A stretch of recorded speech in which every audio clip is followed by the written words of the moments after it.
You are now listening to Out of the Blank.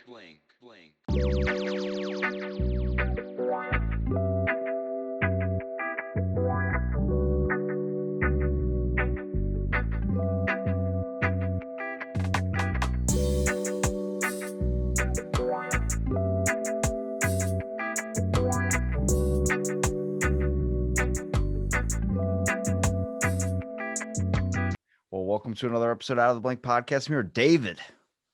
Hell yeah. David, what do you find fascinating, or who do you find fascinating? Just in general or historically or Anywhere you can pick any avenue with this one. You can choose historically. You can choose just people. oh. Maybe my dad's my superhero. That's what they always like to say. But honestly, I've met a Power Ranger and I'm friends with him now, and I fucking love it. Yeah. Hell yeah. I mean, interesting people. Generally, I mean, the mold I go by is like people that go against the grain but seem to have some sort of like principles or like integrity, Like those are the people I like historically or otherwise, really, and just everyday life. So would a good example be like everybody's favorite, I would say, with like Nikola Tesla? It seems like he kind of goes against the grain a little bit, and a lot of people talk about how his ways were kind of weird, but he's the most interesting. Yeah, exactly. Like, people like that. Yeah, you're exactly right, man. Like, people that, yeah, definitely, it kind of break the mold. It's like they don't follow the crowd and then in turn kind of end up making advances. And people always compare him, to Edison because Edison was like the business guy. Like, he knew how to market, he knew how to sell. Like the whole electricity. Tesla wasn't the business guy; he was just in the theory. Like he knew all about that, and like that's where he made his innovations. And so that's kind of I think people generally make that comparison, but I think if you look at anything throughout history, it seems like the people that always get mentioned are like the ones that are either really good smooth talkers or salesmen, I would say. Like the ones that would be like, that's the guy you want to be your public figure that would have like the whole weight of how would you disarm a whole nation or something with just your words. But yeah, I look at it historically like I started thinking, how old were the founding fathers when they wrote the Declaration of Independence? And then you start learning that they're around probably their late 30s, early 40s. But then there's one guy that was older than all the rest, and that was Benjamin Franklin, and he was in his 70s. I'm like, yo, he's the puppet guy. He's the one that's whispering into the ears of what he wants to be done and letting these guys go out and fight for it because he can just sit back and chill. He had no yeah, aspirations of wanting to be president because he had probably dark shit to hide. He fucking yeah. he's smart enough to know.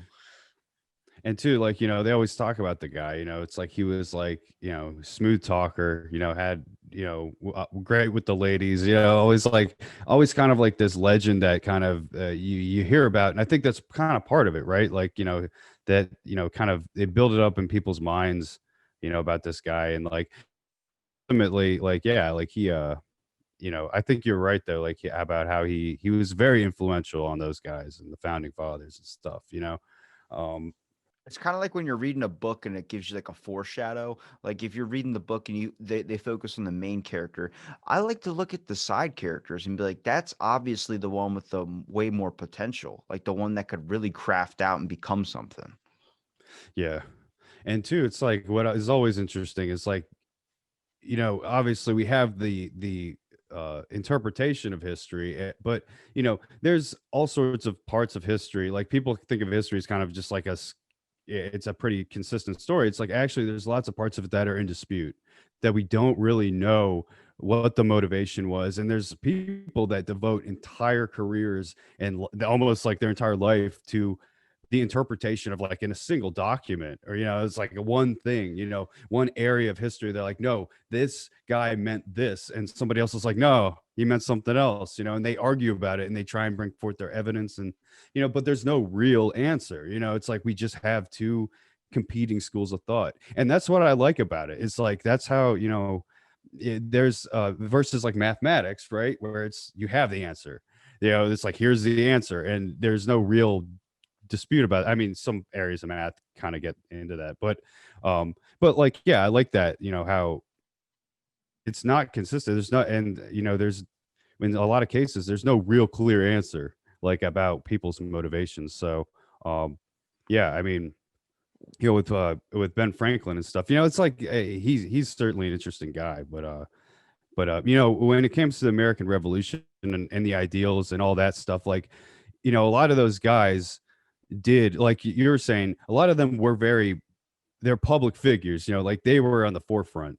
Um, do I still have you? It looks like you're kind of frozen on my end. No, no, no. It's because I'm looking at, like, if you analyze, let's say, the Declaration of Independence, or you analyze the figures that were writing it.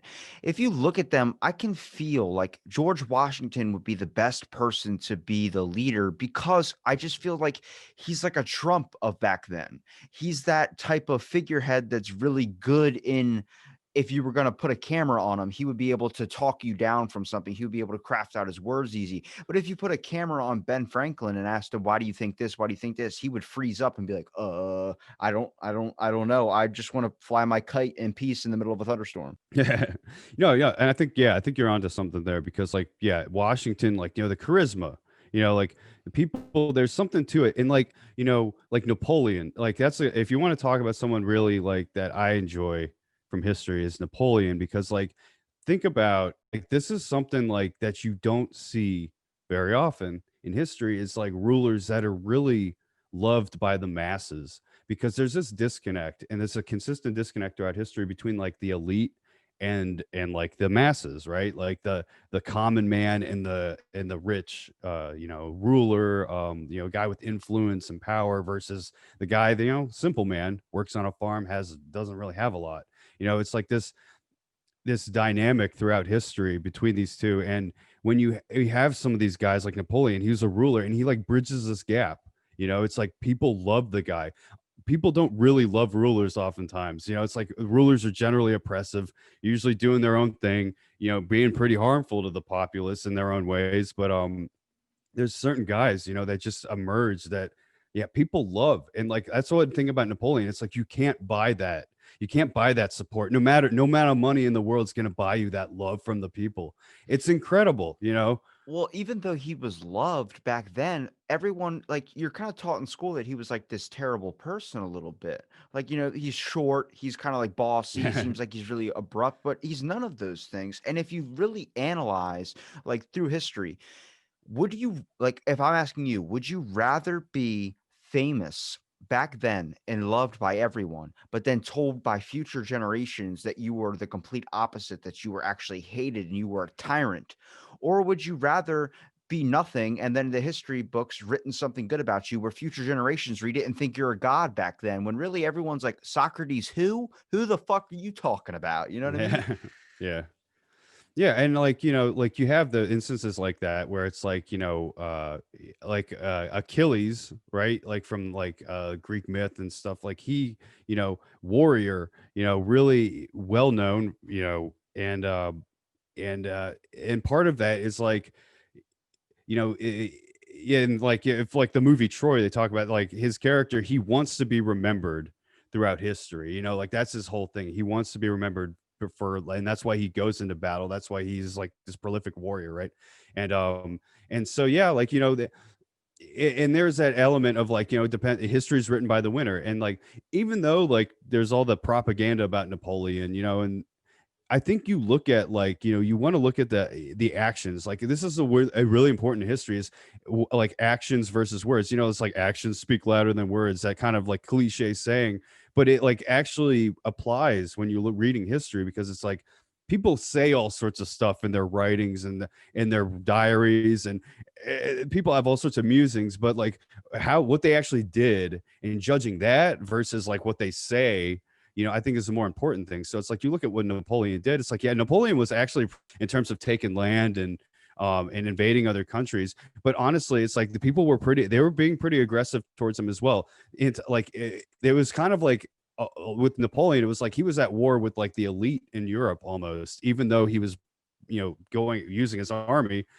he was battling kind of all of the people that looked down upon him, because he was just like this commoner that rose up and became a ruler, and I think that has something to do with why people loved him. But still, like you do encounter other populist rulers throughout history that just the people, and I find those people fascinating because you know so many rulers, even today, you look at our politicians today, like they have such a hard time connecting with people on a genuine level. You know, it's always these talking points, it's always platitudes, and it's always like posturing. It's never like this honest, like trying to connect with people on a level like that they feel heard. You know, it's like it's almost like politicians are telling us what to think versus the other way around, right? We're supposed to tell them, they're supposed to represent us, you know. So it's kind of interesting. So that's why I love those people that seemingly understand what the people are going through, you know, like that. Always, I enjoy that, you know.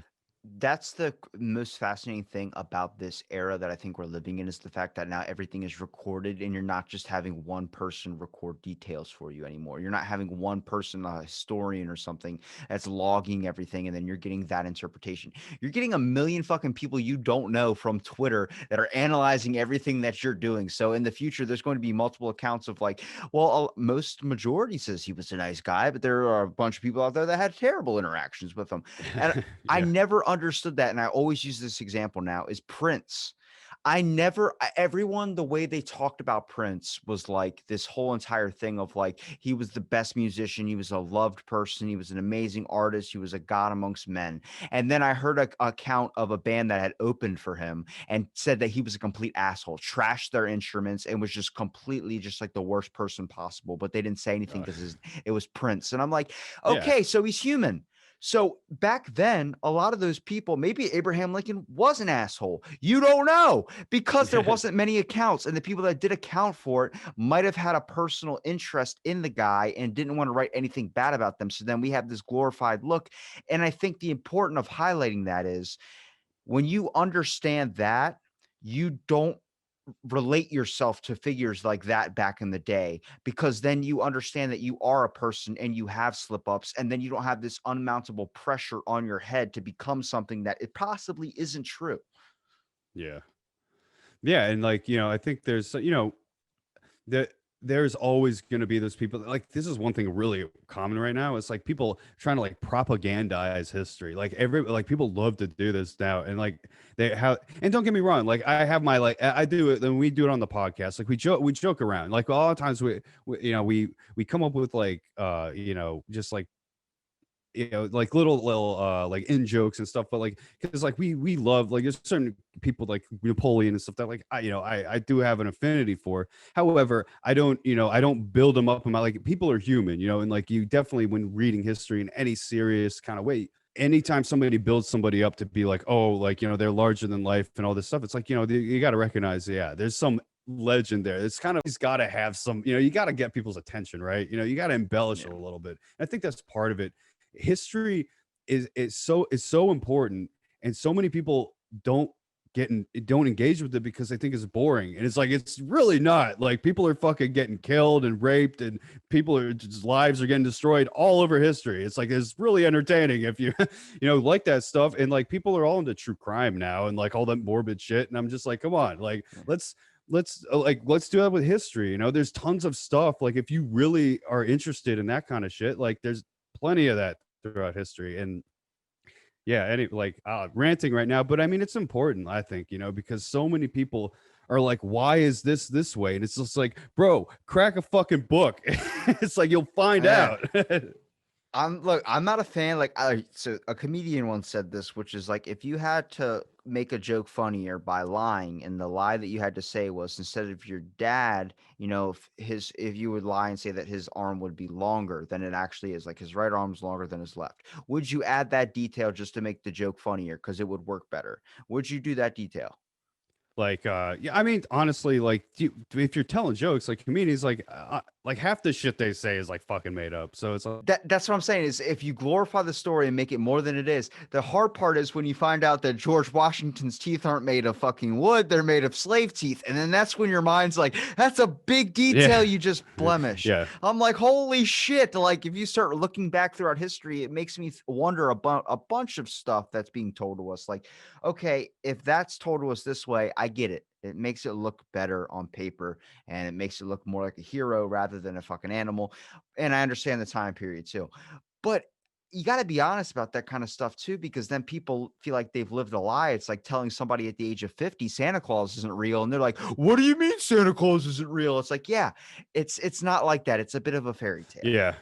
Yeah, and and I think that like unfortunately that's kind of what it's happened, and it's I think a lot of it too is like part of it is like, well, if you care and it's like, oh, if it interests you enough, sometimes like the legend is there to kind of pique the interest. So it's like, oh, you go deeper and you find out, oh, that's not entirely what happened. It's just like kind of like with like, like the Odyssey and like the Iliad and like all the Greek, myth stuff, and like those poems. It's like these are like it's like legendary stuff, and it's not that stuff didn't really happen, but it's all based on things that were real. It's like Odysseus, like was king of Ithaca, so it's like that's like okay, that was real, and so it's like based on real things. So and like I think they like Charybdis is like this whirlpool monster, but there really was like a whirlpool in the area. So it's like it's all there's all these little pieces that so like it piques your interest to actually if you look into it. Oh, okay, they embellished a lot, and I think that's kind of the same thing that we do now. It's just like I agree though with what you're saying. Like people honestly shouldn't like you should be straight up about certain things. Like you shouldn't like lie about it. Like though there is a lot of nuance in history, and that's the big thing I think we're losing right now is people are like trying to take stuff and be like, oh yeah, no, like this is really black and white. This guy was bad, this guy was good, or it's just like no, that's really not. It's like oftentimes even the worst people in history were still people, and everybody no matter how good your ego tells you are, everybody's capable of horrible fucking things. So it's like that's what you need to keep in mind, especially reading history. It's like, well, how could the Nazis do that? It's just like, well, you know they were just people and they were just convinced to do these horrible things. So it's just like you should recognize that within yourself when you're listening to people tell you to do stuff or believe certain things, so yeah, anyway. It's like trying to you have to filter it through the mindset of what the age and time period of thinking it was back then. Yeah. Like when the Native Americans, people always say like the Native Americans, their land was taken and they were like horribly treated.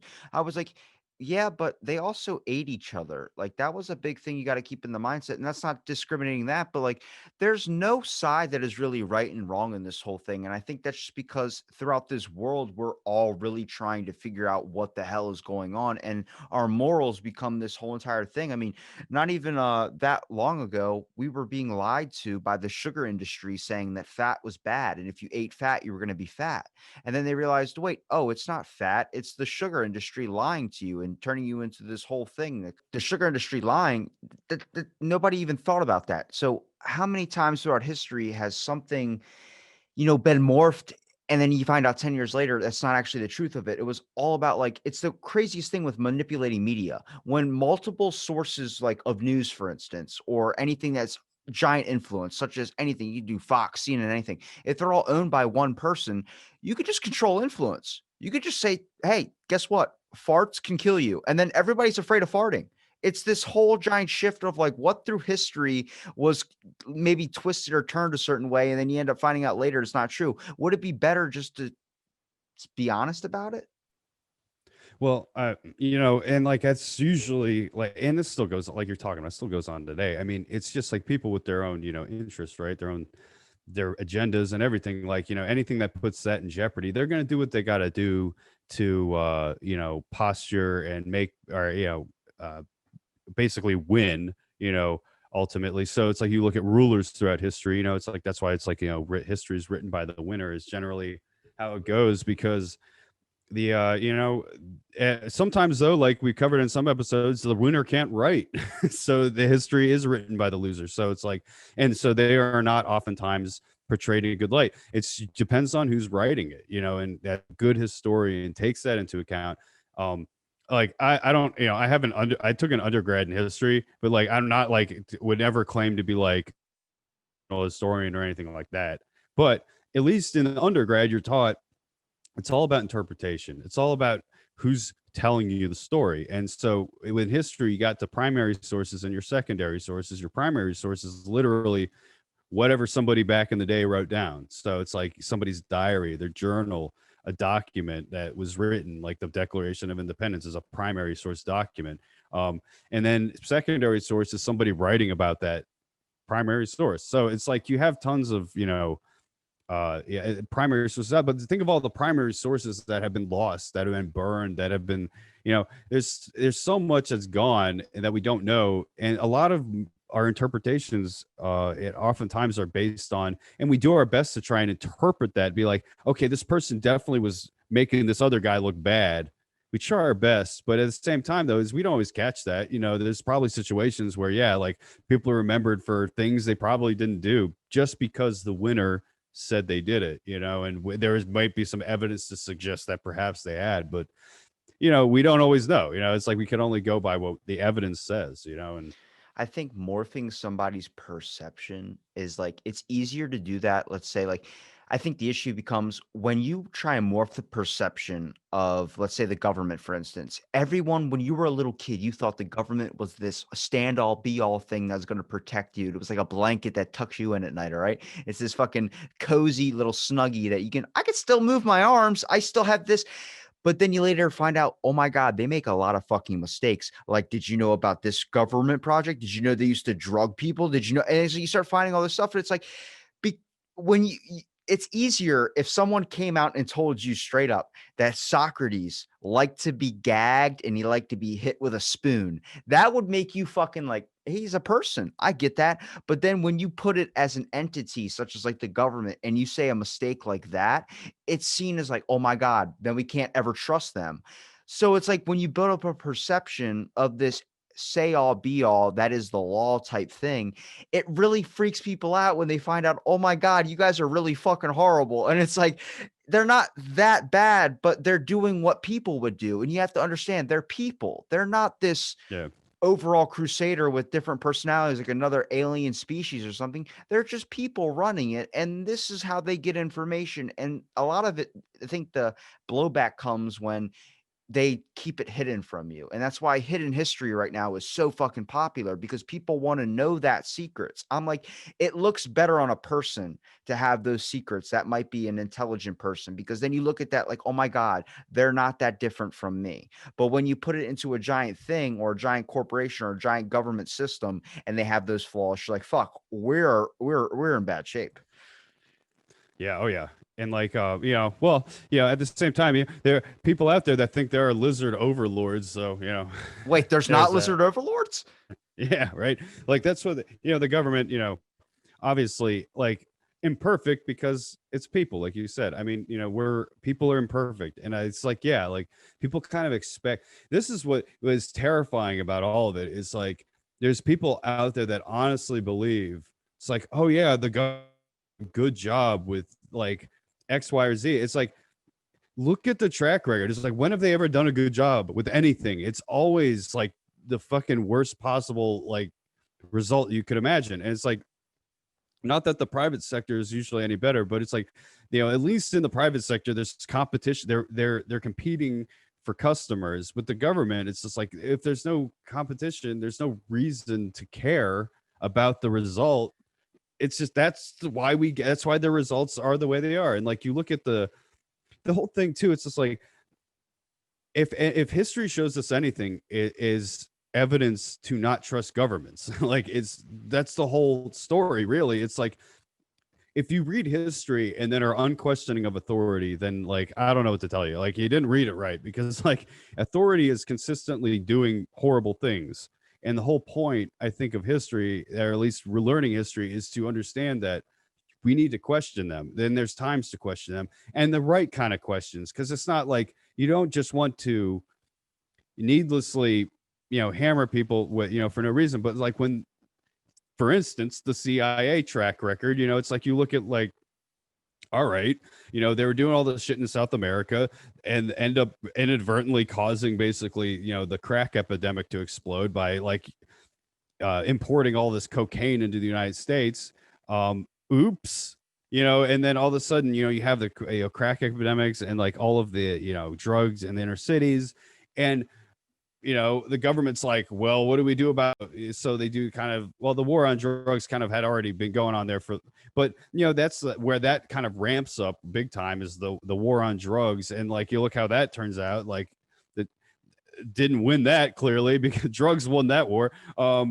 And and two, just you look at like 9/11, like that whole thing, like to me, you don't need this fucking Michael Bay conspiracy of like them rigging the buildings to explode. I was like, that's that's just like so fucking Hollywood, and like it's like, come on, like I know you want George Bush to be fucking evil, but like like that's so ridiculous. What actually happened, I think, and you look at the evidence, is pretty clear, was they knew, the CIA, intelligence community knew something was going to happen, and they just turned a blind eye to it, and they just ignored the intelligence. Is that makes way more sense, because it's just like, well, if we let the horrible thing happen, then we can start, we can pass the Patriot Act, and then we can fucking start looking through everyone's phone records, and then we can open a torture prison in Guantanamo Bay and suspend habeas corpus, and the Fourth Amendment and the Constitution. Like, it's like they, all of this stuff kind of leads into the next bullshit thing that they do. And so it's like, my question to people is like, why are we going to give them more control over our lives? After you see that track record, it's just astounding to me that people are still like, no, let's just hand over like all of our healthcare, like all of our, protection, all of our guns. Like, it's like, I don't know. Like, to me, it's just, it defies logic when you look at history. It just doesn't make any sense. It's crazy because I like looking at the perspective of like, I understand, because when they come off saying, hey, we're going to protect you from any terrorist attacks, any person out there that just hears that and doesn't want to dive into the research of it is already like maybe worried about a car payment and doesn't have any time to worry about this shit. They're like, yeah, please, I want to be safe. Let me be safe. So if I have to do this, then I'll be safe.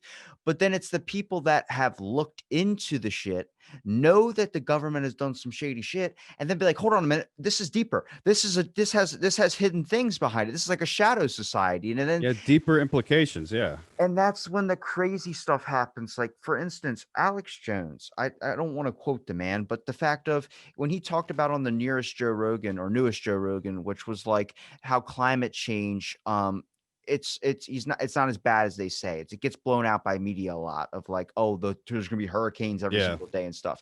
That is somewhat true, but then people look at you like, are you a climate change denier? And he goes, imagine you say that to somebody, you're a climate change denier. That's like saying you're a 9/11 denier. It's literally making it seem like it's so ridiculous that anything you say becomes ridiculous. I mean, the media made Alex Yeah. Jones look like a complete idiot, but they've probably done that throughout history. They've made people look like complete idiots, and then we're all just Yeah. brainwashed thinking they're this bad person.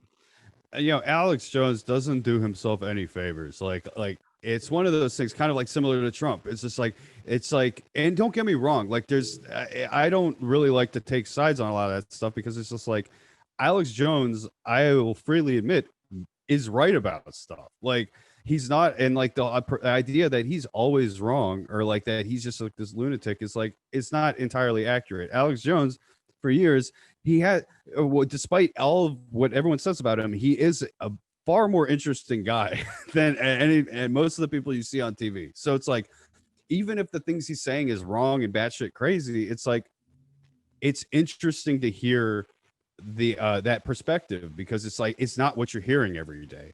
And so it's like, I don't, and the idea, like, this is what's scary to me about people that deplatforming, like deplatform, they took him off the internet, basically, or any major platforms. He's still on, he has his website, I'm pretty sure. But what's crazy about this is like, this is like the tech overlords and like, I guess intellectual elites and our societal elites saying to us, hey, we don't think you're responsible enough to listen to somebody talk and make your own decisions and your own conclusions. It's like kind of what they're saying when they deplatform him. It's like, we don't think the society and people as a whole, as masses, are able to discern, truth from fiction, or be able to come to their own conclusions. Basically, they're saying we have to be guardians of knowledge and overlords of like what you hear, because we don't trust you with unfiltered knowledge. Like, that's fucking weird. Like, it's just a weird perspective to have. Like, why don't you just let people make up their own mind? Like, I don't know what's so hard about that. It's a free market of ideas. Let the ideas that, if the market gravitates towards some ideas, well, maybe that means that's a good idea. I don't know. Like that's the whole point of free speech is like, it's like any market. It's like the things that seem to work, people gravitate towards, and the things that don't, people really don't. So it's like, you know, if we just kind of organize society in a way that was like, well, people are like, if there's just a fucking asshole and a jerk to people, it's just like, well, then we're just not gonna engage with you. You know, so we're not gonna engage with that. Problem is everyone, they are engaging with it, and everyone starts shouting at each other, and a conversation, meanwhile, it's like getting ignored because it's like there's tons of people that want to have a rational conversation, try and reconcile differences, because ultimately there's not a lot of solutions. We got to have, there's some trade, there's trade-offs, and we got to figure out what the thing that's going to harm the least people is. You know, we got to have a conversation as a collective. But a lot of people anymore, it's like you look on the internet and Twitter and everything that's cesspool, it's just like you realize people are not at all concerned with solving problems. It's all about their careers. It's all about dunking on people, and it's all about, you know, like getting going viral and getting clout. And, you know, it's all very fake and superficial and weird. I'm learning to navigate it though. So I think a lot of the issue is that, like, if you notice, like I put up a tweet maybe a couple months back about how I feel like the times really haven't changed because we're still like 250 AD Rome, because everybody considers themselves a philosopher, just mistaking philosophy with common sense. Like people are discovering common sense and thinking they have the insight into life. It's fucking true, because everything you come across on Twitter, someone's like, I'm a philosopher, I'm this type of shit. And I think it's overmounting pressure that gets put onto your head from when you're a child of becoming an astronaut or a president. You are immediately thrusted with all this information about amazing people throughout history. And then you end up finding later that all these people that you're like idealize or try and be like turn out to be not as good people as you thought they were, but they're just human and they're regular people. And I think that's when people start to have this shift, like why conspiracies are so fucking popular. Because once you start learning that there's secrets that are being hidden, you start looking for them when they're not there. And then that's when everything like Flat Earth, Pizzagate, all this type of shit starts getting really, really sketchy, where it's like, is it true? Man, I don't know, dude, because the fact, how many secrets have been kept to us? How many secrets are there to be left to uncover? Do I think flat Earth's true? No. But I think with some of the stuff that goes on with like the stuff in our government, all these secret societies, all these like kind of, I think there's possibility to that, because why wouldn't you have a group of people that were controlling the wings of this patriotic figure known as the government? Yeah, and you know that's why to me, like to bring it back to what we started with, you know, integrity, you know, and the ability for someone to kind of go against the grain, like that stuff. Like when you see, that's why it's important. You know, that's why when somebody has integrity, you know, it's important because that means they're not willing to sacrifice their principles, you know, for money or like basically be a sellout. So you know, when it comes to you know, who to trust, you know, when it comes to the government and stuff like that, it's just like it's the people that have the most integrity or tend to be the people who I pay attention to. That's why, like, you know, when it comes to like we talk about like we're talking about thinkers or like philosophers, like one like like a conservative guy, Thomas Sowell, like that guy is like, even if like I don't always like agree with what he's saying, but like he's so thoughtful. You know what I mean? It's just like that's what I like. He's thoughtful in what he says, and like you know, I have no doubt that like he has his disagreements, you know, with because like he's labeled as a conservative. So, but I'm sure you know within that paradigm, he even has his own issues and disagreements with the ideology. You know, the conservative ideology. So it's like read what he's talking about. He's like really diving into stuff. You know, he's not just like making massive declarations or like you know trying to make things really black and white. He's really, and I think that's really what separates you know like people like when you try and looking for out there, at least when you look at people that are like trying to make things very black and white or make things very easy or simple, it's because they're trying, you know, they're trying to make it digestible, and also too it's because they got like an agenda, and it's easier to convince people to come to your side or convince people that you're right. If it's black and white, it's easy to digest. If somebody's getting into the nuance and going into heavy theory or talking about stuff, a little philosophical concepts people aren't really familiar with, I think that you start to lose people at that point, and that becomes a little harder. And that's why it doesn't rate, right? That's why, like, on TV, they don't have rational discussion between, two thinkers of opposing ideologies. It's pundits, all of like the same cut, all cut from the same sort of ideological cloth, and they're all saying variations of the same thing to the viewer who is there just kind of wanting to be told that stuff. Because that's what gets clicks, that's what gets ratings, that's what allows them to sell advertisements, versus like a rational discussion would be healthy for the populace. So it'd be healthy for all of us to see two people on opposing sides having a genuine, respectful discussion about the issues and about what we can do to move forward as a society. Because, but that would be healthy for us mentally and as a society. But it wouldn't get advertisers and it wouldn't get clicks. So that's their model. If it doesn't satisfy that, they don't care. It doesn't matter, because it's just media. It's just content. It's kind of like, if you, no matter, I guess, if you do, how are you going to be remembered? You could have a bunch of good actions and then have a bunch of bad ones, but it's depending on the morality of which one weighs heavier. If you have a bunch of good actions, you're going to be remembered for all the good actions rather than all the bad stuff that gets written about you.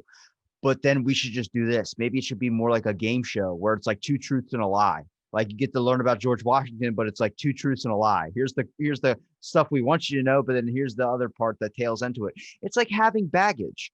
We can correlate history with Tinder. How many times do you come across a 10 on Tinder? I have not fucking once come across a 10. They're sevens, they're like sixes. It's like nobody's a perfect 10. And then when you do come across that 10 and you click on her profile, it's like white supremacist. You're like, oh, there go. You drop down to a 5. You're a 5. See what I mean? It's baggage. Nobody ever wants to talk about the baggage, but when you act like there is no baggage, that's the issue. You got to let people know there is that baggage. Yeah. Yo, for sure. Exactly. And that's the whole thing. Yeah. Like, with American history right now, it's like, I feel like that's the whole conversation, with like the 1619 project and all that. And like, then Trump's all like, we're going to do like patriotic education. It's just like, bro, it's like, that's not the answer either.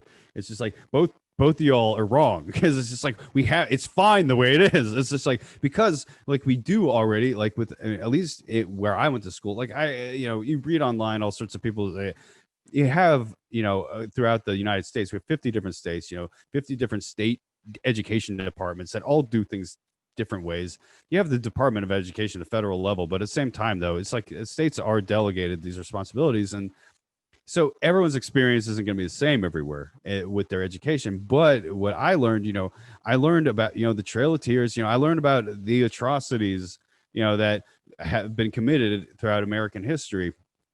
The thing is, like, that people really like is, like, you look at our country, it's like we're a relatively young country, and a lot of countries are really old, and like their histories are riddled with all sorts of atrocities. It's like, when you start to realize that everyone's got baggage, and like, just because America has some baggage, does it throw out the baby with the bathwater? It's like, there's still good things worth preserving, about the system. And like, our system was specifically designed basically so that you can make changes without violence. And people, obviously ignorant of history, don't always see this. It's like, when you're throughout history, it's like, if you wanted change, you had to be violent. You had to like fucking kill people. It's like, that's what you did. Like, that's how it happened. There was no there's no system. Like, there was no government that you went to and be like, hey, we want some change. It's like, there was like monarchs, you have all these rulers, but like, and you could ask, but good luck. So, I mean, the point is, like, we can't, judge, people. You can't take the baggage and the worst aspect, because you can do that with people too, right? Like, you do that with your friends, like you could do that with anybody, and take the worst aspects of their personalities, the worst things they've ever done, and hold that up as like, all right, this is what they amount to. It's like, well, no, like, there are other things, that this person probably did that weren't as bad. So, and that's not to say, obviously, bad actors in history deserve, being labeled that. But there are people that is more nuanced too. Like there's more gray area. We can't judge everybody on like, yeah, the worst aspects. There are some people that it's just like, yeah, even though they like Hitler, it's like, yeah, he did some good things, but you know what? Yeah, for the we're gonna go ahead and say he was pretty much all bad. Like, Yeah. like his effect, like in total, like, despite like some of the social stuff he was doing, like, like there was plenty of things in Germany that at the time were seen as, oh, hey, but ultimately, the racism and the like the ideology was just so toxic that it was unsustainable. He literally became everybody's bad comparison. Whenever you say something, you're like, "That's as bad as Hitler." That's everybody's thing. I'm like, has anybody seen Putin? Like, he's not exactly like every time I see him like walking away from a plane, it looks like he's about to walk away from an explosion. Like, it just seems like the thing in the background is about to explode. I'm like, he does some pretty insane stuff.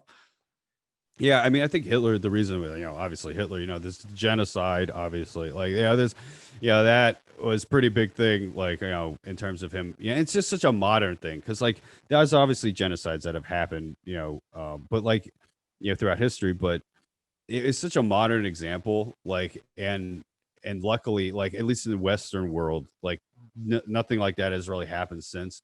Obviously, there's still like right now in China, there's a fucking active genocide going against the Uyghur Muslims population there. So it's like, but and that's the thing is like I'm very outspoken against China because I don't think people understand, for all of the flaws of the system that we have here in the U.S., it is a system designed to give you a choice, and like that's the whole point. Was the system was about choice. It was like, well, if that's what freedom is, right? Is the ability to make a decision for yourself. And we have that ability here. And when it comes to politics, you basically have two choices. It's like not much of a choice, but it's a choice. And unfortunately, I think too, the way the parties have gone is like they really differ on some like hot button issues, but with like some really important stuff in terms of like corporate like power and lobbying and things like that. They're very aligned, and I think people love to run to their corners, their ideological corners, but don't realize that it's just like, I think a lot of both sides are united in a way in terms of the way the lobbying and the money in politics is used.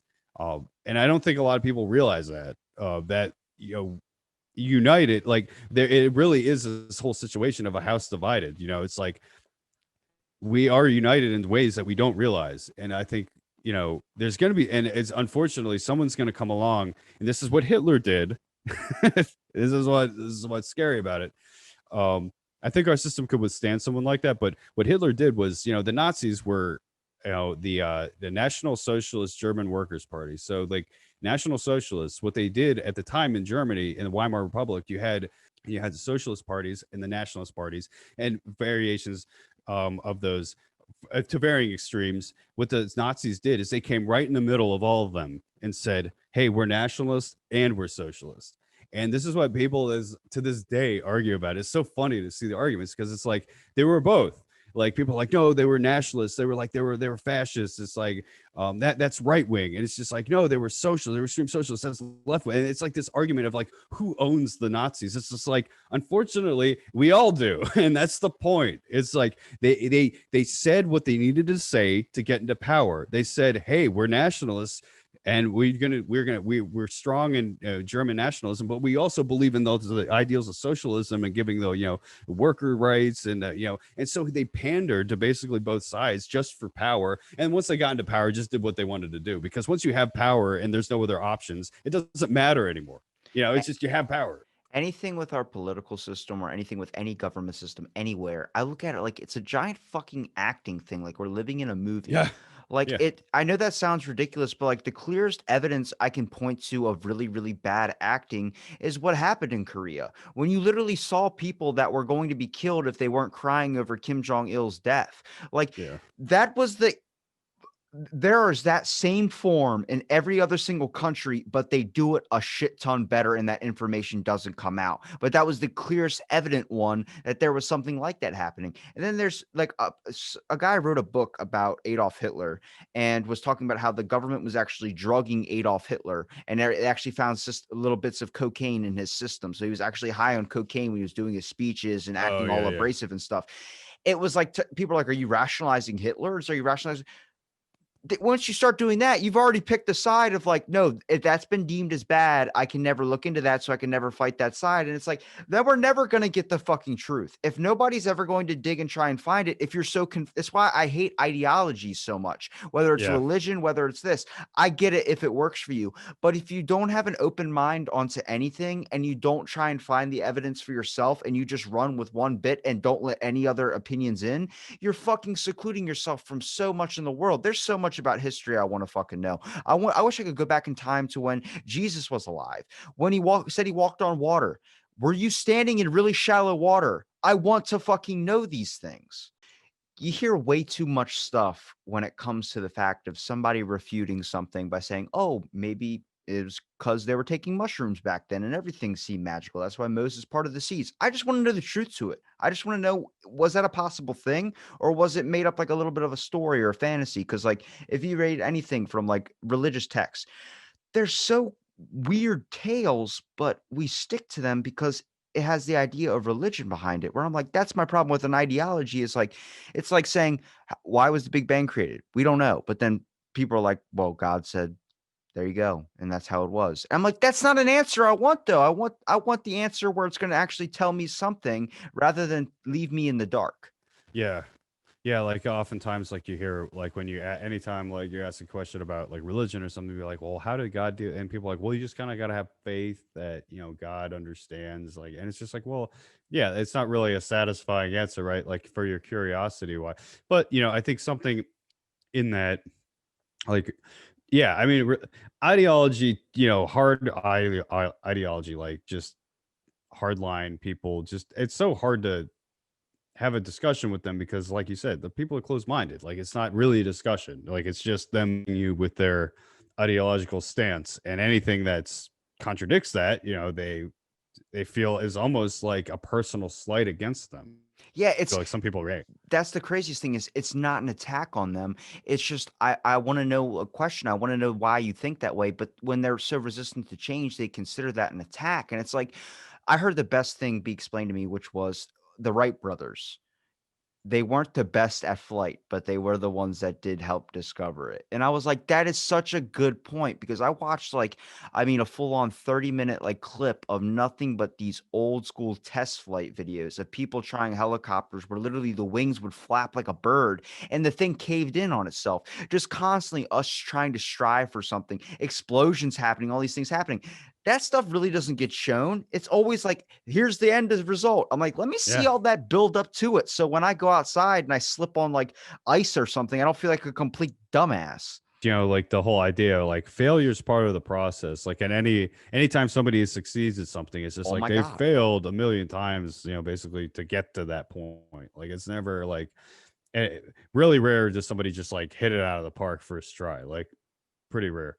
Um, but like to what you were saying, like why people I think people hold on to ideology so hard. I think it's because out of fear a lot of times. Fear is a great motivator. Um, I think we talk about like people's kind of their reliance on the government, their trust of the government. I think is based on fear, like we talked about, like the whole thing with terrorism, and like it's just like, well, I want to be safe. It's just like for sure. Um, and I'm not advocating for like recklessness. However, there's a point, the constitution and like the idea of our rights, like there's a point to that, like we you know those aren't there for like guidelines for the government. Those are there for the tell the people, hey, this is what the government can't touch. Like it's not there to like and so you know but the government, like the constitution is always able to get changed, like if enough people agree on something. So it's like um ideally, hopefully we never get to the point where we would just do away with things like free speech or like right to privacy, Fourth Amendment, even though like, like Patriot Act and stuff like that effectively does that. Um, they so but like again, out of the 9/11, like the fear, like came the Patriot Act and all these things, and two further, like you look at this situation with the virus and stuff, people's virus fears, like are leading them to like start turning on other people, like and calling telling people it's like like you're killing grandma and shit. It's just like, look, you know, people are doing the best they can. Like really, like there's if anyone's out there like trying to make it worse, like they're really few and far between. Like most people try and do their best and just like berating people because you're fucking scared. Um, and like wash your hands, keep your distance. Like that's what you can do. Like those are the things within your control, and like there's certain things within your control, especially when it comes to this stuff. And like you can't let the fear take over and like allow authorities to do things then that will be detrimental in the long run, like the whole lockdown thing. It's like the governments basically should not be able to say, hey, we're going to shut everything down. Like they shouldn't be able to do, unless it's like yeah, a virus is like killing, like it's like Ebola. You're killing like half to like 100% of the people that get it. Like that's okay. That's an emergency. Like, but this like we have enough data now to know that the virus only kills like a small percentage of a certain portion of the population. It's like uh, there's we have to take the data and we have to make rational decisions with it. We can't just give into fear and just be like, no, shut everything down, or no, everybody needs to go do this, or no, like look at the data. Like that's why like when the shutdowns first happened, I was like against them, not out of because like I didn't want I wanted everything to stay open. I wanted people to get sick. We just didn't have any data to say like whether or not that was gonna do anything. Because honestly, it's like you shut down all this stuff except for major stores, so you funneled everybody into specific places. Like I feel like if you kept all the small businesses open, like that leaves things more open and people aren't as in close contact. But no, we funneled people into smaller spaces. It's just weird. I think what I heard, which was like the best, probably in my opinion, which was Joe Rogan saying that the problem is when you give someone the power of telling you can stay home, then they never want to give up that power. And Exactly. it makes sense. But the scariest thing to me when this first started happening was people saying that we're going to be on lockdown for 2 weeks and you're not allowed to leave your home or you're going to get fined $5,000. That's what the cost was in my state in Baltimore. And I said, that's immediately against our rights as people of Yeah. having rights to be able to go out and do something. You should be able to go out. We don't want you to infect anybody, but at the same time, nobody can lock you down and then force you to stay inside your home. Or we're going back to times when we're looking at other countries and complaining about how these people don't have rights. That's our rights being taken away right there. And I get it, Yeah. the safety of it all. But then now there's stuff going on saying that the virus has now mutated and is now affecting a whole other percentage of the population that weren't even thought to be affected before. And it hits this point of like, is that true? Or are you just trying to do that so people stay in their homes again? Yeah. It's this whole thing of like, this is what happens when you let a secret in. When you do secrets and you do all this like kind of lying and kind of like blinding the truth a little bit, it makes it hard for people to trust. And then that's when the conspiracy theorists come out. And that's when everybody comes out Yeah. and just starts going bad. Conspiracy theorist people aren't bad people. They're just people that don't know what to believe because the idea that they've been lied to before. So in their mind, it's not far fetched to think that this could be the next truth. And it's like, honestly, it's kind of like a battered spouse syndrome. Like, it's like when you've been lied to so many times, at what point, like, it's like, it's insanity to keep buying it. So it's like when, people, yeah, time after time, like it turns out, oh, well, the government wasn't forthcoming about this or that. And like, it's hard to blame people for distrust, like, for having skepticism. Obviously, people react in different ways. And so that's why people are like, wear a mask. And it's just like, okay, I understand that, but like the whole idea that the government needs to mandate people wear masks, like I don't agree with that because I think people need to make the choice for themselves. Like I think that's the important thing is that people, like you were saying, people, we don't lock people in their homes. Like that's what the Chinese government was doing to people. It's just like they were like welding people's doors shut. Like do we want to do that? Like, do we want to give authority the ability to weld people's doors shut? Like, do we want to go that way? Like, that's what like it seems like people, there's differing philosophies on how to handle this stuff. it seems like some people do want to give the government that ability, and that to me is just absolutely terrifying, because it's like, we aren't used to that environment. Like, we've enjoyed in this country, have enjoyed a system that has allowed people to remain relatively free. Um, and if that goes away, like, we've never lived under something like that, and I don't know what that would look like. And and historically, those things look pretty scary. So it's like, I don't want to go there. The issue is you're able to put somebody into a category, and that's what everyone wants to try and do. They want to lump it in with this without understanding the other perspective. It's like maybe that person doesn't want lockdowns because they're afraid that they're going to lose their business that they've built so long and they've tried so hard to Right. keep. But nobody understands that. They just see it as like, oh, you're just being selfish. It's like, no, but you have to understand where the people that are afraid of for other people, or the people that are actually afraid of going out because they might get sick. But then there's the people that really want to try their hardest and just let them have their own decisions. That's the best thing we can do in life. We are all in this country, and every country around us, especially America's probably the most, is so immigrated with so much different culture, which is amazing. But it's so many varying different opinions and stuff. I mean, we've literally seen Christianity and being Catholic, those dominant religions, those old religions, they're not the norm anymore. There's about 56% of the population in the United States alone that doesn't have a religion because they don't know what to believe, because they're so influenced with so many other different varying hands. Instead of owning one cookie jar, you own five, and then you're trying to stick all of your fingers and all your hands inside each jar. It's like you don't know what to find, and you're trying to root for the truth for yourself. So that means with all these varying different sides, you should have a governing thing where it's like it's not just one law that is law. It should be give people a chance to do what they feel they need to be doing, if they need to work or if they need to stay in their home. Give people that option, but don't sit there and discriminate them or hate on them for it. And it sucks because whenever we talk about this, me or you or any other podcast out there, anybody listening, some people just want to tune it off because it gets so tasking. And I'm like, but it's real. It's shit that's going on, and it's on all of our minds. Yeah. And two, your point about, like, yeah, people say, oh, that's, people want to keep their business open. It's like, oh, that's selfish. It's like, yeah. And, the selfish, like, that's a survival instinct.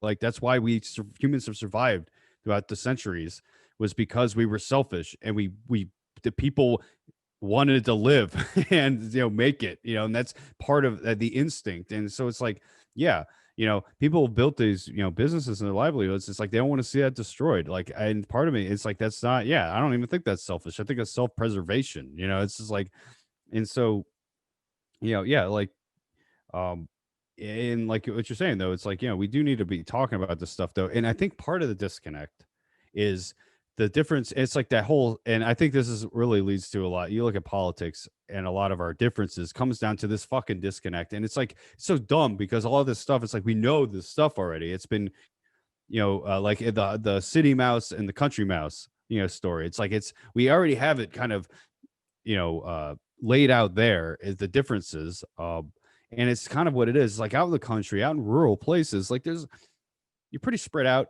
not a lot of people around.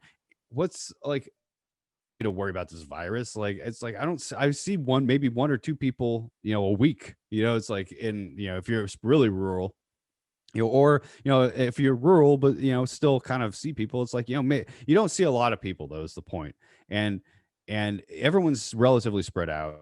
People out in the country is like, yeah, why do I need a lockdown? Like, like, we're not seeing like the numbers that they're seeing in the city. And so I think, yeah, this whole blanket, like, oh yeah, the entire state needs to like lock down. It's just like, well, why are we doing this blanket? Why don't we just target the areas that we have issues in, the populations, like older, at risk? It's like, why don't we target the policies versus these blanket? Because, like you were talking about, it's like, they don't want to give up the power. It's like, they like the power.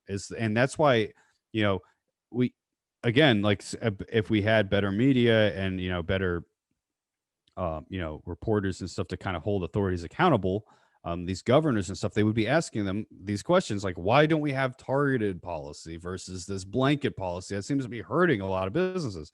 The targeted policy probably would help balance preserving businesses, and then also, getting, and protecting the people that actually need it, because, like, you look at a lot of the states that have had these blanket policies and the very draconian, policies enacted, like, they have these issues with the nursing homes. Like you see some of these numbers in these nursing homes, some of them like up to 60% of the deaths are in nursing homes. It's like, what the hell are you doing? These are the people that you were supposed to protect. This was of all of the people in this fucking state you're supposed to protect, it should have been the people in the nursing homes. They didn't do it. And now we're supposed to trust them. And it's just like, I understand why people are frustrated. And two, like I know I keep rambling, but like one more point is like the whole idea of the goalposts moving, where it's just like, oh yeah, we weren't as forthcoming about this before because we wanted people to follow this law, these rules, but it's actually this thing, and this whole changing. It's the boy who cried wolf. I mean, it's what it is. Like we have all of these little stories that can perfectly describe what's going on right now. Like people, like the authorities, like Fauci, seems like a fine guy, but it's just like he's been so inconsistent. It's the boy who cried wolf to me. It's like he's the boy who cried wolf. He keeps saying one thing and then 3 months later it's something else. And it's just like, bro, if you are just straightforward from the beginning, that's integrity. That's what integrity is. That's why I think, like, it goes back to beginning with Benjamin Franklin, for instance, why I don't think he ever wanted to be president, because he knew he had some shit and he wasn't at fault to say those things out in the open. So why would he lie to the people?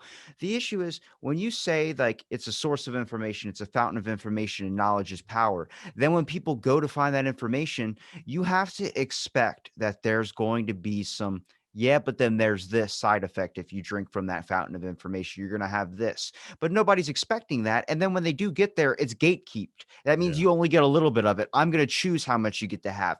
That's the issue. If Fauci would have just said, hey, we're going to say don't buy up these masks because the fact of we need medical workers to have them so they can help solve a cure so we can get everything as fast as possible, I would have been like, Yeah. okay, I get Makes it. sense. But instead, he lied, and then people started freaking the fuck out that he lied about Yeah. it. I'm like, you got to be honest about it and just pray to God that people have the common sense to get through their head. They're like, oh, I see your perspective on Yeah, things. and honesty is the best policy. I mean, that's just what it is. It's like there's no ifs, ands, or buts about it. It's just like, especially when it comes to public health stuff.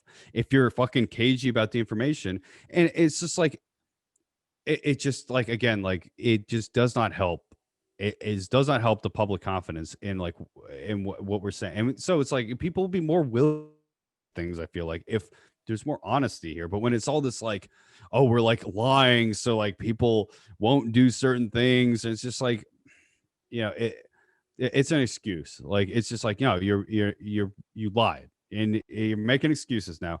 And don't get me wrong, like if I ever find myself in a position of authority where I have to make some decision about like letting people know, because like, right, if like you have a business, you got a bunch of employees, you got to do layoffs or something like that, you're not going to be broadcasting that obviously before it kind of has to happen. You're not going to, so you kind of would probably have to like lie in scenario like that. But I think that's different, like, in terms of like, when it comes to like the public health stuff, like, especially too, it's like, look at like, weapons of mass destruction in Iraq, lied about that, and after the fact, it's like that trust has never been repaired. Like people still are now like, that skepticism is just so much more prevalent. And hey, maybe it's a good thing, honestly. It's like that more people are skeptical. It's like maybe we just need, this is a process where we just make the populace more and more skeptical, hopefully less apathetic, because that's the thing. It's like, because honestly, it does make people apathetic if you just like, they constantly lie, nothing ever changes, no matter what you do, no matter who you vote in, like it doesn't matter, they're still gonna lie. And it's just like, I can see how that just makes you apathetic, and you're just like, how can I do anything? Like what can we do? Like there's not. You know what I think the world needs? What?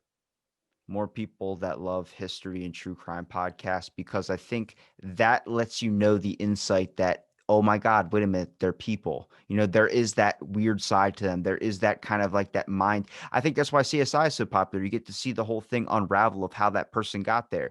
That lets you, like, when you look at past history, we're doing the same shit today, just in a different form. So I'm like, when more people are obsessed with that type of stuff, they're not so blown back when they find out all this shit starts happening nowadays. Yeah. Like I had people that went, when I talk about like the Hunter Biden laptop situation, that happened in the state right beside me. Mhm. So I fucking knew that shit was true. Yeah. And I didn't like how Twitter, Facebook, all these things, they're pro Biden, and they immediately blocked off all recent hashtags. So Yeah. you couldn't click on the recents to see all that stuff because it might affect the election.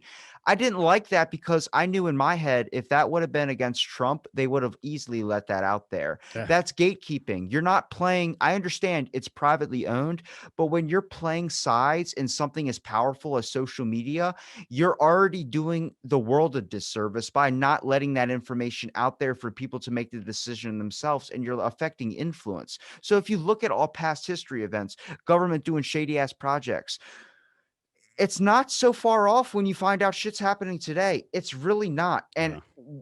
learning more about that from the past doesn't give me distrust for the government, but I understand now, like, oh, it's not so like they're like the 100% be all that's going to come to my safety whenever I need it. No, they're pretty corrupt and they're going to do what they want to do to get their research or get their point across. It goes back to like the Nuremberg trials. Oh yeah, yeah. I mean, yeah, and like um, the it's like despite all of the lying, I still try to have some like because like I try and have faith in the system at least because it's like the system is designed to withstand the test of time.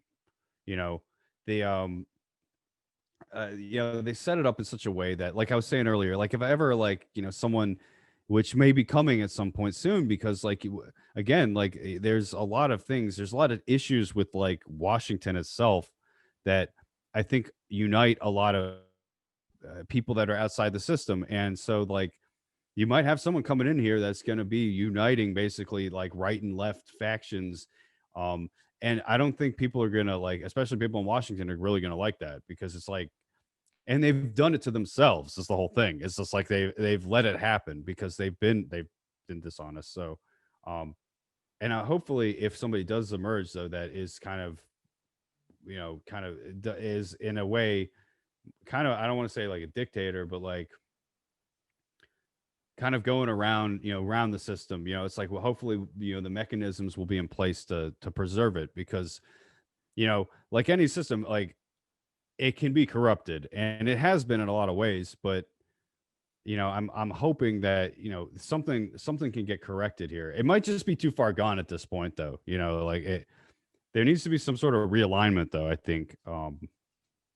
At least in terms of ideals, like what's the country about? Like, is this a place for freedom, or is this a place where it's like, it's a like kind of a technological like autocracy or something, like like where they like kind of control, like we give power to these small groups of people, like the tech giants and stuff. It's like they're gonna work in their own self-interest, and like to believe that they're not gonna manipulate things, I think is naive.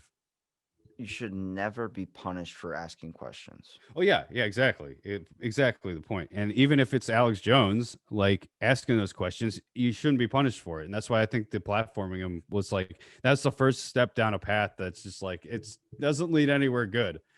When we start just getting rid of, oh, we don't like what they're saying, just fucking, silence them basically. I have a feeling this is not what you talk about on your podcast, but I'm very excited it went this Oh way. yeah, no, I mean, we, sometimes we talk about, real shit. Most of the time though, we're just joking around. Like, we're trying to make history somewhat more trying to like kind of make fun of it, because like there's a lot of weird shit and just like a lot of odd interpretations, and people just have like weird notions about history. So it's like to kind of play off those. And I don't know, the podcast is kind of, it's always kind of like a work in progress almost. Like we're always just coming up with new stuff, and trying to, yeah, it's like we always coming up with like random shit, like just like in jokes that like that'll stick around for a little bit and move on. I don't know, it's just it's just fun, something to do. We all like history, It, so it's trying to make those intolerable subjects more tolerable. right, and I think that's part of it. Like if we're gonna, yeah, like you look at, you know like science, like throughout history, like science and superstition. We're talking about religion again, we go back to that real quick. Like science and religion have always kind of been sort of at odds with each other. It's like science has always been very much about explaining the world in a very mechanical way, versus like religion, which is all very personal. It's all, and so like it's funny because like they're actually not, they're just doing different things. Like religions is meant to explain your personal experience of the world, science is supposed to explain the mechanical, the underpinnings of like how the universe works. Like it's different fucking things. But when science first came on the scene, people were very skeptical of it because it's like, what is this new thing? Like, it contradicts what I believe and things like that, and like evolution and all that stuff. And then you get a guy like Carl Sagan come along, and throughout history, like you had these sort of ambassadors, like these intellectual ambassadors that like knew were very adept in a field, but managed through their words and their charisma to communicate concepts and maybe some complex stuff to like the average Joe that like didn't really have a big interest in it, but it was like because of their charisma and the way they were able to describe it and use language, like it actually engaged the masses. And like that's why Carl Sagan, like is like I can remembered and revered for that, was because he was like this. And there's rarely like Neil deGrasse Tyson's like it was very good too, but he's no Carl Sagan. Like no one ever is going to replace Sagan. Like the guy was incredible, and just in is how charismatic and engaging he was. And it's like I feel like we need these intellectual ambassadors from different fields to do that for the like to engage the public, to engage like average people that just don't really care, like otherwise. If you have an interesting charismatic person to deliver that info, I think that goes a lot farther. And like I don't know, and so I feel like maybe that's what my idea, like ideally historical would be something that like yeah, like in a way like we can through humor can kind of communicate maybe some more complex nuanced historical stuff, um but also not making it so heavy and serious that people feel like they're being like lectured or like there's I feel like more people learn from drunk history than actual history. You know what I mean? Like yeah, it's when it's told in that manner, it's like it sticks better. It's like Forrest Gump. I'm pretty sure a lot of people's knowledge of the Vietnam War came from Forrest Gump because it was yeah, just so enticing to put it that way. Because honestly, there has to be a better way. I mean, there's a lot of things the education system you need to fix, but the whole aspect of it does need to be taught in a better light a little bit when it comes yeah, to making it more tolerable for people to understand. And that's why I think like the whole avenue of podcasting. If you're a teacher, you should be just letting your kids listen to history podcasts and just oh letting them yeah, try and decipher the information for themselves because they do it in such a comedic way. It's somebody else's own take of making it tolerable. It makes it so much more fascinating to listen to. First thing I think of is I don't want to look at a Wikipedia article or a CIA article. I want to go listen to a podcast on it and try and decipher the information because it's better taught to me when somebody's saying it. yeah, yeah, exactly too. And like we set it up like we generally try between like 30-45 minutes, like because we don't like I'm not trying to do a great big in-depth thing. Like I think that's something else. And a lot of other guys like you like Dan Carlin, like in hardcore history, like those guys like they're so good at like getting into the deep dive into the nitty gritty and being really engaging and like versus us, like I think it's trying to be a little more accessible to people that may not necessarily like history. It's just like, or like I always hear that from people. It's like, oh, I'm not a history pro, I hated history class. It's like, yeah, and like to me I feel like we're trying to be like it's like history class, but like you're sitting with the class clowns and like we're fucking making fun of it, and like we're riffing on it. So it's like that. And if you were ever, I don't know, when I was growing up in school, I always like sitting with the kid, like the class clown, the kid who was being funny, right? Like, that was always fun to like be in that part of the classroom because there's like, it felt like something was going on there. So it's like, that's what we're kind of trying to do. It's like, you know, just, yeah, make it somewhat engaging, like to people that may not enjoy it because I think it's important to know it. And so it's like, even if like we don't get into all the nitty gritty, like if we can just pique someone's interest on a topic that they dive deeper in, then I feel like my job's done. Like Yeah. that's the point. You're literally like, just, hey, there's this on the table. If you're really interested in looking into it, look into it, not forcing down your opinion or something down someone's throat. Exactly. It's like, that's the whole point. It's like, if you're really interested, you'll seek it out yourself. You don't need me to tell you the interpretation or like, but I'm going to make fun of it. Yeah, it's like when I So, found out cornflakes was invented to prevent masturbation. I was like, hold on a second, is that true? I looked up that article immediately and found out it's all true. hell yeah. Yeah, man. Like, tell me more about that real quick because I don't What? think Are I'm you familiar. serious? You don't know about that? Yeah, no. Okay, so in 1974, Sir Harvey Kellogg worked at a mental institution, and he was like putting oats in a bowl or like whatever those bran flakes were, and they would get really, really soggy and mashed up. So this is where the sugar industry lie comes in. He thought immediately, when people eat this, they're kind of like really mellow afterwards. And he goes, that's it. Sugar leads to people's passions increasing. People's passions increasing, meaning masturbation, means that if you give them sugar, they just want to masturbate all the time. So he tricked everyone in saying that like cornflakes, it was horny or Corny the green hen, which was their mascot. His name's Corny, and it was up, up, up with cornflakes, down, down, down with masturbation, which is their motto. And it was this whole like couple of years where they were serving cornflakes and people were eating it. Like, I have to give these to my son so he stops masturbating. And then eventually Kellogg's is his brother or his cousin decided to make the same cornflakes but put sugar on it, and Sir Harvey Kellogg lost his fucking mind. He was like, no, people are going to be masturbating left and right. But that's just the mindset of back then. They didn't know.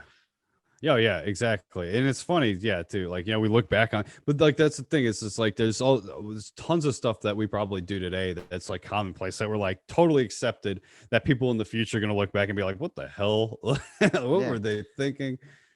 It's like when someone blew my mind. So you want to bring it back to Adolf Hitler? He invented the sex doll. Oh, really? Yeah, you can Google that. I Googled it and I was like, no fucking way. Like, so does that mean everybody that uses a sex doll is pro Hitler? Like, I don't understand. Somebody could just twist it that way. That's what I'm saying is we're so quick to pick apart things that we're not even paying attention to the main point. Yeah, it's just like, an entire industry right there. The sex doll industry. Hugh Hefner's life would all be a lie. Born by Hitler. Born by Incredible. I think it was called like the Born Project or the Bjorn Project or something like that. I was like, man, like this is what I wish they taught us in school, like this secret information that made you like kind of like, really? Then what else did he do? And then you start looking at all the other stuff he did. You're like, oh my God. Yeah, no, I think you're right though. They need to throw in some of that spice like into the history class, like, right? Just keep people interested, man. You got to have some of that. When you go spice. fishing, you don't just toss out a hook. You put something on the line of that hook. Put something on the line of that hook. Yeah, hell yeah. That's a great motto for life. But David, seriously, I know your show usually goes 30 to 45 minutes. You've probably given me 5 different, I guess, recordings of like 30 minutes each. Please promote where people can find Historic Whole on Twitter, Instagram, wherever they can find you at. Yeah, I mean, Twitter, Instagram, on both of those platforms. So we have a YouTube channel now. We're on Spotify, we're on iTunes. I think we are also on Google Podcasts. I'm having a hard time keeping track of all that. Yeah, I mean, I kind of post randomly. We do have like, if you want video, like you can watch our YouTube channel. We actually have the video podcast on there, and then on IGTV as well. But yeah, I mean, that's about, I think that was about it. But yeah, we go about 30 to 45. But I don't mind going longer, man.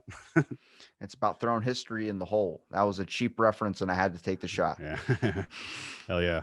Well, appreciate it having me on, man. It's been fun. Well, thank you. And thank you for listening to this episode Out of the Blank podcast, and stay tuned for our next episode.